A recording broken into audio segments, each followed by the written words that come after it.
یہ شیعوں نے تو بنایا نہیں کل ایمان. اگر آپ اجازت دیں تو میں بتا دوں کہ کب کیسے رسول نے یہ لقب علی کو دیا. جب غزوہ خندق ہوئی اور ابو سفیان لشکر کفر لے کر کے عمرو ابن عبد ود کو لے کر کے رسول اللہ کے ساتھ مقابلے کے لیے آیا، اور اس وقت خندق کراس کر کے عمرو بن عبد ود رسول اللہ صلی اللہ علیہ وسلم کے لشکر میں آ گیا. اس نے کیا کہا؟ اے محمد کسی کو بھیج میرے مقابلے میں، کسی کو بھیج. رسول نے کہا کون ہے جو جائے گا؟ بس ایک ہی اٹھا. رسول خدا صلی اللہ علیہ وسلم نے فرمایا کون ہے جو جائے گا؟ پھر علی ہی اٹھے. شاید علی علیہ السلام کو رسول اس لیے بٹھاتے تھے کہ ان پر حجت تمام ہو جائے، ان کی تلواروں کو جو زنگ لگا ہوا ہے یہ ایسا نہ ہو کہ مورخ یہ لکھ دے کہ جب بھی کسی کے مقابلے میں جانا ہوتا تھا علی تو پہلے ہی اٹھ جاتا تھا، ان کو تو موقع ہی نہیں ملتا تھا. نہیں، اس جنگ میں بھی اور خیبر میں بھی 39 دن رب کے سامنے اٹھک بیٹھک کر کے آئے، اور 40ویں دن اللہ سبحانہ و تعالی نے اسد اللہ الغالب علی ابن ابی طالب کے ہاتھوں فتح دلوا کر کے لوگوں کو بتا دیا. اور ترانے بنانے والوں فرار اور ہوتا ہے، جرار اور ہوتا ہے. یہاں بھی خندق میں بھی کچھ اسی طرح سے چل رہا تھا. اس نے جب للکارا اور اپنے نیزے سے رسول کے دروازے پہ حملہ کیا، جو ہی اس نے رسول کے دروازے پہ حملہ کیا آثار رحمت غضب میں بدلے. رحمت للعالمین پر آثار غضب نمایاں ہوا، اور کہا کون ہے جو اس درندے کی زبان کو بند کرے. یعنی رسول نے یہ فیصلہ کر دیا کہ جو بھی جس زمانے میں بھی میرے دروازے پہ حملہ کرے گا وہ کتا ہوگا. رسول نے یہ فیصلہ کر دیا جو بھی رسول کے دروازے پہ حملہ کرنے آئے وہ کتے سے کم نہیں ہے، کیونکہ یہ باب اللہ ہے، اللہ کا دروازہ ہے. باب اللہ الذی یؤتی منہ، کہ تمام کی تمام خلائق میں جو برکتیں بٹ رہی ہیں اسی دروازے سے اللہ کی برکتیں جا رہی ہیں. اور اللہ کے دروازے پہ حملہ کرنے والا رضی اللہ نہیں ہوتا، لعنت اللہ. بے شک بے شک. تکبیر، نعرہ رسالت، نعرہ حیدری، بھائی محمد و آل محمد صلوات. یعنی رسول اللہ صلی اللہ علیہ وسلم نے اب علی کو تیار کیا، اپنا لباس علی کے زیب تن کیا، اور دستار آ کر کے مجمع میں پہنائی. کیونکہ رسول بھی جانتے تھے میرے لباس پر، میری جوتیوں پر، میری زرہ پر لڑائی نہیں ہوگی، جو لڑائی ہوگی میری دستار پر ہوگی. اس لیے مجمع بلوہ عام میں آ کر کے دستار سجائی اور کہا قد برزا ایمان کلہ الی کفر کلہ. کل ایمان کل کفر کے مقابلے میں جا رہا ہے. عزیزوں اب رسول نے یہ بھی فیصلہ کر دیا علی کل ایمان ہے، علی کل ایمان ہے. اپنے اذہان کو بیدار رکھیے گا. جملہ آپ کی سماعتوں کی نظر کرنا چاہ رہا ہوں میرے عزیز دوستو. یہ رسول اللہ صلی اللہ علیہ وسلم نے فیصلہ کر دیا کہ علی کل ایمان ہے. علی کے مقابلے میں اگر کوئی کھچر پر سوار ہو کر کے عمرو بن عبد ود کی صورت میں آئے تب بھی وہ کل کفر ہے. اگر کوئی ڈاچی پر سوار ہو کر کے آ جائے تب بھی کل کفر ہے.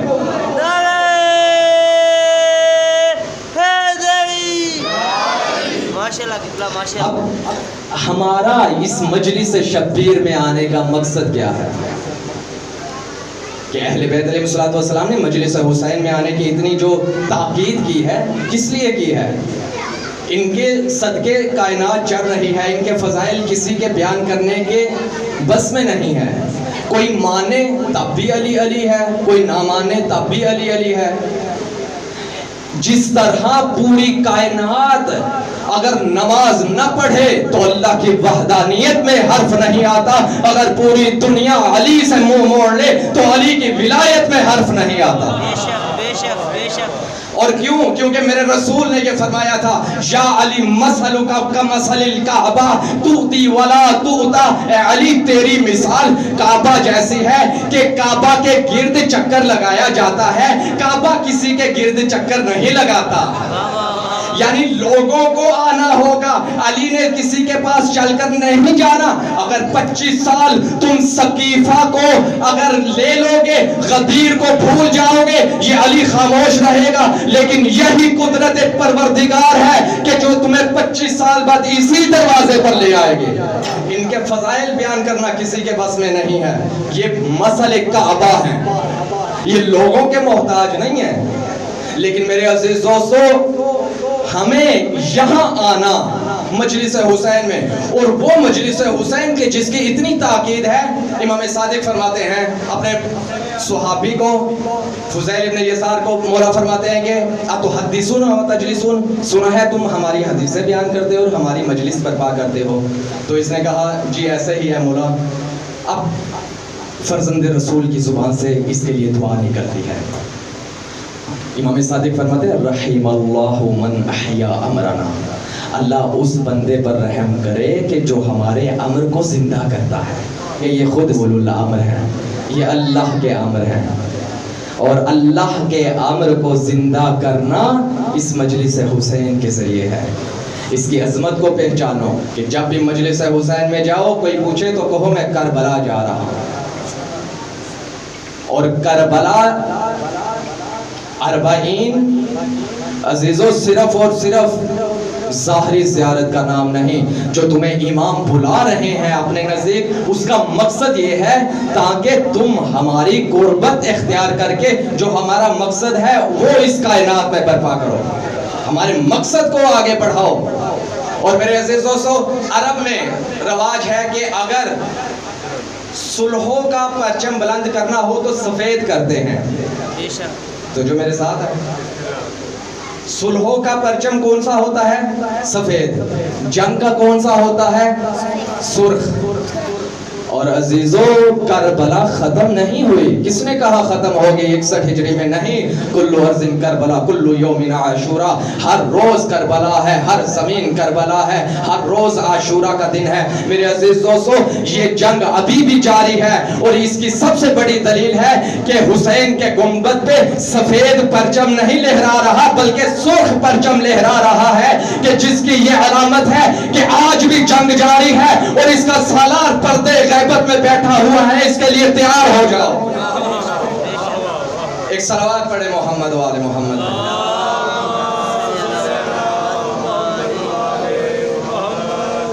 اور یہ وہ مجلس حسین ہے کہ جس کے ذریعے تم امام زمانہ کا قرب حاصل کر سکتے ہو۔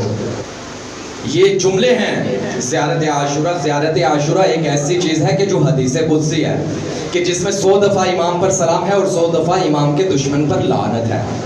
اس میں ایک جملہ ہے وَأَسْأَلُ اللَّهَ أَن يُبَلِّغَنِ الْمَقَامَ الْمَحْمُودِ، اے اللہ میں اس عزاداری کے ذریعے، میں حسین پر سلام بھیجنے کے ذریعے، میں حسین کے دشمن سے براعت کے ذریعے، تم مجھے ان پاکیزہ اعمال کے ذریعے مقام محمود تک پہنچا، تاکہ میں وقت کی حجت کے ساتھ حسین کے خون کا بدلہ لے سکوں۔ اور یہی وجہ ہے میرے عزیز دوستو کہ ثانی زہرا نے کربلا میں دفن نہیں ہونے دی۔ دشمن کیا چاہتا تھا؟ دشمن یہی چاہتا تھا نا کہ ہم مدینہ سے لے جائیں گے، مکہ سے لے جائیں گے، صحراؤں میں حسین شہید ہو جائیں گے، کوئی نام لینے والا نہیں ہوگا، کوئی ذکر کرنے والا نہیں ہوگا، کسی کو کیا پتا چلے گا کہ کس نے مارا، کون شہید ہوا۔ لیکن وہ یہ نہیں جانتے تھے کہ اللہ کا ایک بڑا عظیم وعدہ ہے قرآن میں۔ اللہ قرآن میں فرماتا ہے یریدون لیطفئوا نور اللہ بافواہہم واللہ متم نورہ ولو کرہ المشرکون، کہ اللہ سبحانہ ہوا تعالی کا جو نور ہے، اللہ کے نور کو بڑے لوگ پھونکوں سے بجھانا چاہتے ہیں، لیکن اللہ اپنے نور کو پوری کائنات میں اجالا کر کے رہے گا، اس کے ذریعے روشنی کر کے رہے گا، چاہے یزیدیت کو کتنا ہی ناگوار گزرے، چاہے کفار کو کتنا ہی ناگوار گزرے۔ یہ وعدہ الہیہ تھا، حسین نور خدا ہے، حسین نور خدا ہے، یہ کربلا پہ نہیں رہے گا، یہ نور خدا پوری دنیا میں پھیلے گا۔ اور اللہ سبحانہ و تعالی نے اپنے اس وعدے کو زینب کبریٰ کے ذریعے کوفہ و شام کے بازار تک پہنچا دیا۔ اور شہزادی نے یہی تو کہا تھا کہ قیدک، جتنی بھی تم نے سازشیں کرنی ہے کر، جتنی بھی کوششیں کرنی ہے کر، لیکن میں علی کی بیٹی وعدہ کر کے جا رہی ہوں، لن تمحو ذکرنا ولا تمیتا وحینا۔ یاد رکھ، یزید یہی تو چاہتا تھا نا کہ کوئی وحی نہیں آئی، کوئی دین نہیں آیا، بنی ہاشم کا رچایا گیا ڈھونگ ہے۔ اب رسول اللہ کی بیٹی نے یہ یزید کے دربار میں ضمانت دے دی، تمہارے جیسے کتنے یزید لگ جائیں گے، تمہارے جیسے کتنے حجاج ابن یوسف لگ جائیں گے، تمہارے جیسے کتنے صدام لگ جائیں گے، کتنے لوگ لگ جائیں گے، کتنے تخت لگ جائیں گے، کتنے تاج والے اپنے تاجوں سمیت مر جائیں گے، لیکن یہ علی کی بیٹی وعدہ کر کے جا رہی ہے کہ یہ ذکر میٹے گا نہیں، بلکہ اس ذکر کے ذریعے ہم پوری کائنات میں حسینیت برپا کر کے رہے۔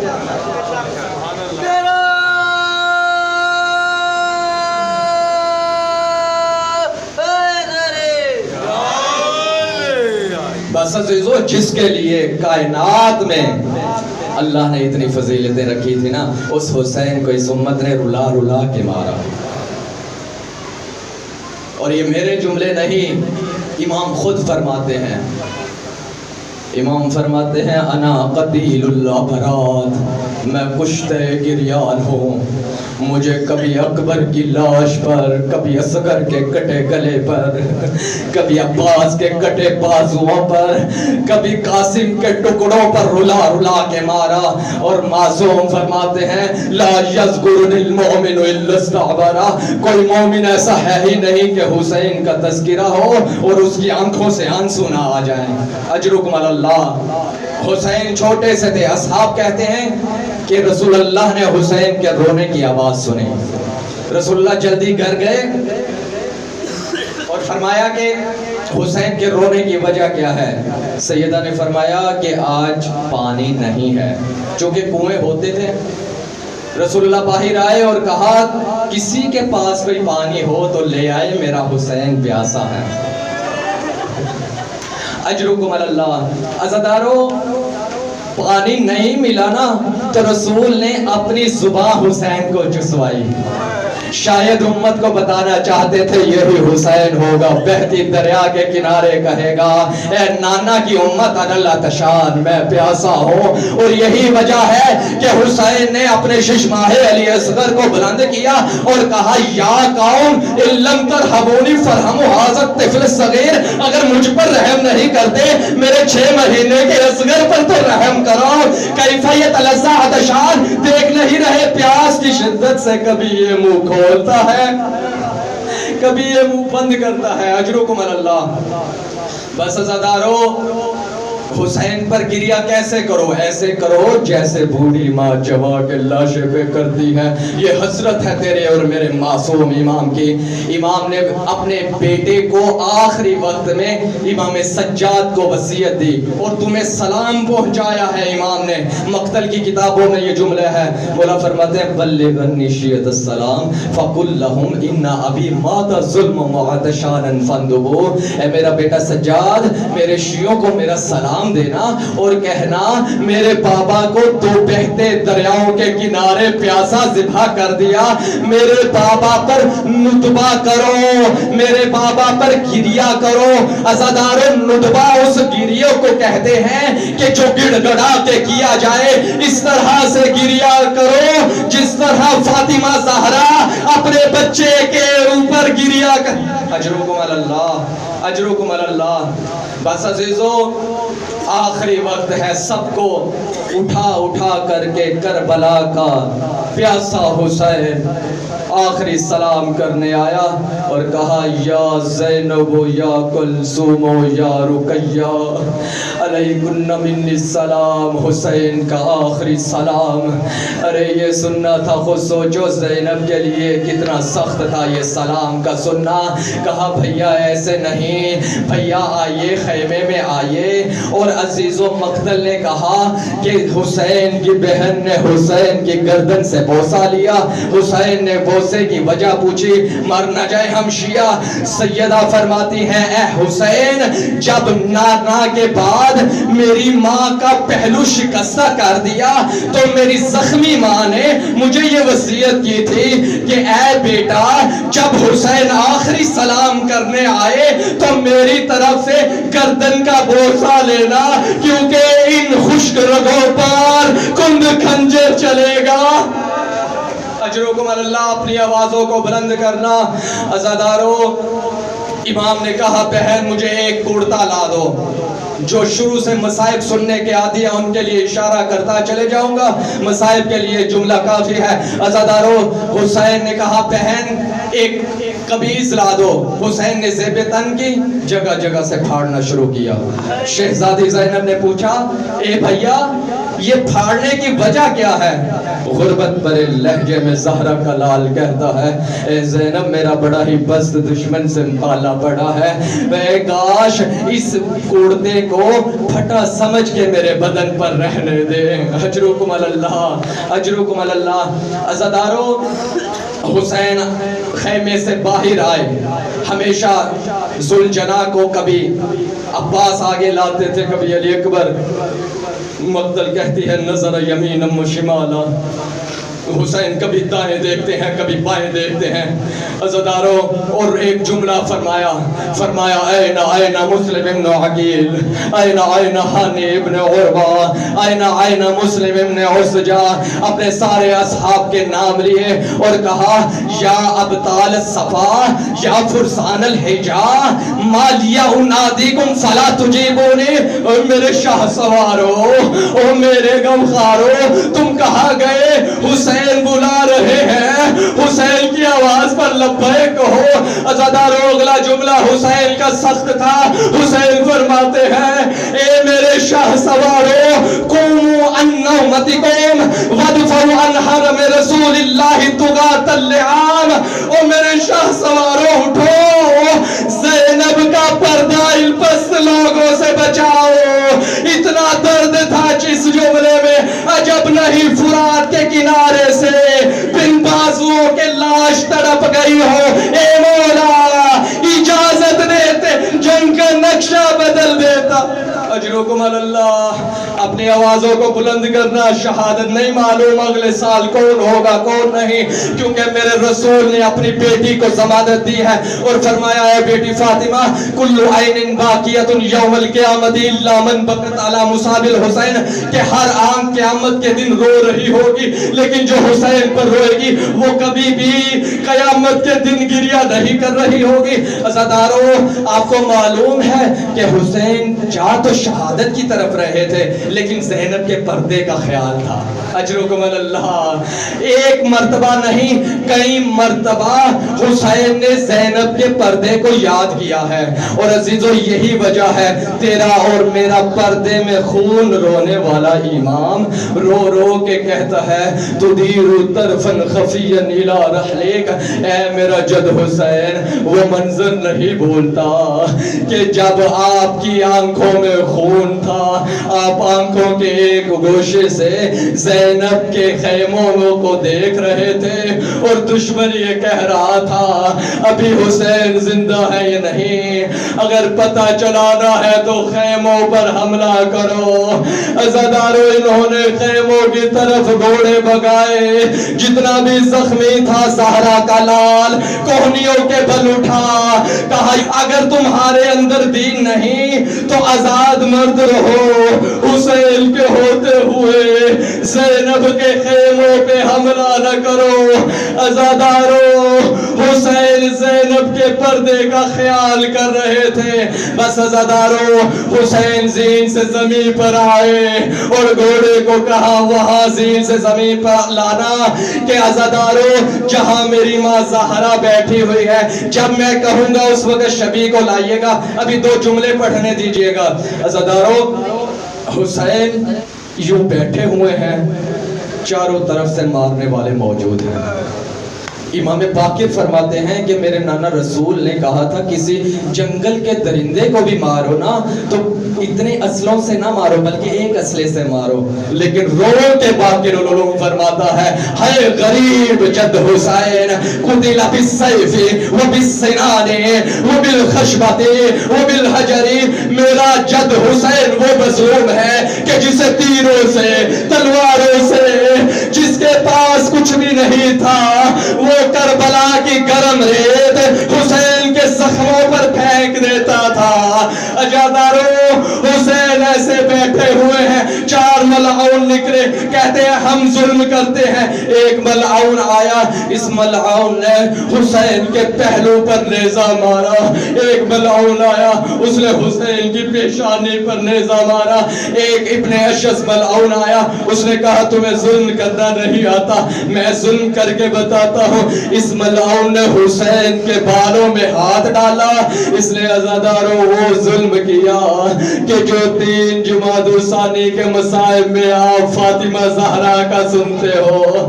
عزاداروں حسین آخری لمحات ہیں، حسین نے اپنے سینے پہ سنگینی محسوس کی۔ آپ کو معلوم ہے آخری وقت ہو تو شریعت کہتی ہے کہ سینے کے بٹن کھول دو۔ جب یہ ملعون اوپر آیا، میرے مولا نے کہا تو کون ہے؟ اس ملعون نے کہا کہ میں شمر ہوں۔ امام نے فرمایا صدق جدی رسول اللہ، میرے نانا نے سچ کہا تھا کہ مجھے وہ قتل کرے گا کہ جو برس کے مرض میں مبتلا ہوگا۔ اس ملعون نے غضب میں آ کر کے حسین کو پلٹ دیا۔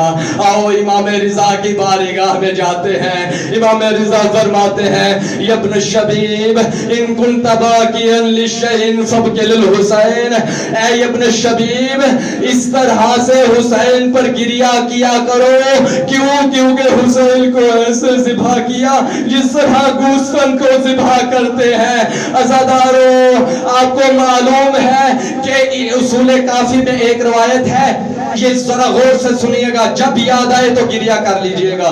عزیزو اصول کافی میں ایک روایت ہے، جب بھی کوئی مومن اس دنیا سے جاتا ہے نا تو معصومین اس کے پاس آتے ہیں، فاطمہ زہرا آتی ہیں، علی مرتضی آتے ہیں، رسول خدا آتے ہیں۔ اب خود سوچو کہ جب حسین اس دنیا سے جا رہے تھے فاطمہ زہرا کہاں تھی؟